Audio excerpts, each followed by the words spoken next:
Savukārt pēc slāvu tautas virtuves baudīšanas vēderu jāpaglutina ar tikai igauņu tautai raksturīgiem labumiem.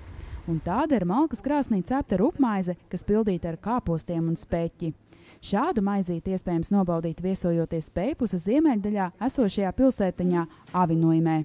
Šī vieta lepojas ar senām mežsaimniecības zināšanām un grozu pīšanas tradīcijām. Tomēr tradicionālā maizīte ir īpašs ciemata lepnums.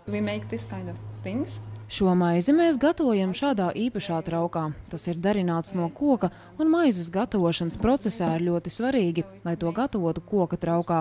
Ja jūs izmantosiet kādus citus traukus, piemēram, keramiku vai pat plastmasu, maize nesanāks tik laba. Ir jālieto koka trauks. Šīs lietas mēs darinām šeit pat uz vietas. Pārdodot tos cilvēkiem, mēs stāstām, kā ir jāgatavo maize. Mēs gatavojam vairāku veidu maizes. Šī ir ar kāpostiem.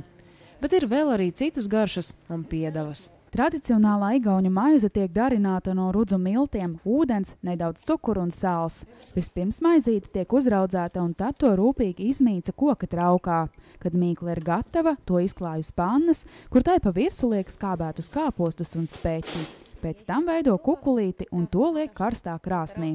Lai maizīte būtu gatava, tai jācepas vismaz 2 stundas. Igauņi šo tradicionālo maizi ēd piedzerot pienu, bet vietējie lepojas arī ar citiem tikai Avinoimes ciematam raksturīgiem ēdieniem. Mēs gatavojam arī dažāda veida sviestus. Mēs pievienojam tiem dažādus produktus, kas rada īpašu garšu. Un ja jūs pats izcepat maizi un uz tās uzliekat dažādus sviestus, garša ir ļoti laba. Un vairāk nekas cits nav nepieciešams.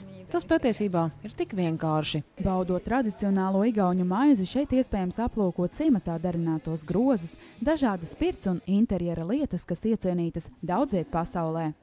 Avinoimes ciematā ar kokapstrādi cilvēki ir nodarbojušies daudzus gadsimteņus, jo šī vieta nav piemērota lauksaimniecībai. Tāpēc ļaudis iemācījušies darināt dažādas lietas no koka un šīs prasmes nodod no paaudzes paaudzē. Īpaši šī vieta lepojas ar groziem, kas tiek darināti no koka plāksnēm. Tradicionālo grozu pīšanā roku var iemēģināt ik viens, piedaloties radošajās darbnīcās. Mēs šeit koka izstrādājumus izgatavojam jau daudzus gadus. Pārsvarā mēs savu produkciju eksportējam uz Skandināviju un Baltijas valstīm. Tomēr pirms 5 gadiem mēs sākām domāt, kāpēc mēs visu tikai pārdodam projām un neaicinām turistus uz Avinurmu iepazīt, kā šie koki izstrādājumi tiek darināti. Ir ļoti interesanti redzēt, kā šie grozi tiek darināti un arī pašam iemēģināt roku to darināšanā. Un tāpēc mēs uzrakstījām projektu un uzcēlām šo ēku. Šobrīd šeit ir veikals, telpas radošajām darbnīcām un mājīga kafejnīca. Apceļojot Peipus ezera apkārtni, šis ir tikai dažas vietas, kur iespējams palitināt savu vēderu ar vietējo gatavotiem labumiem. Teju katrā ezera krastā esošā ciematā cilvēki glabā tradicionālās receptes, kā gardi pagatavot Peipusa bagātības. Un tās ir ne tikai zivis, bet arī viss pārējais, kas audzis Peipusa apkārtnē.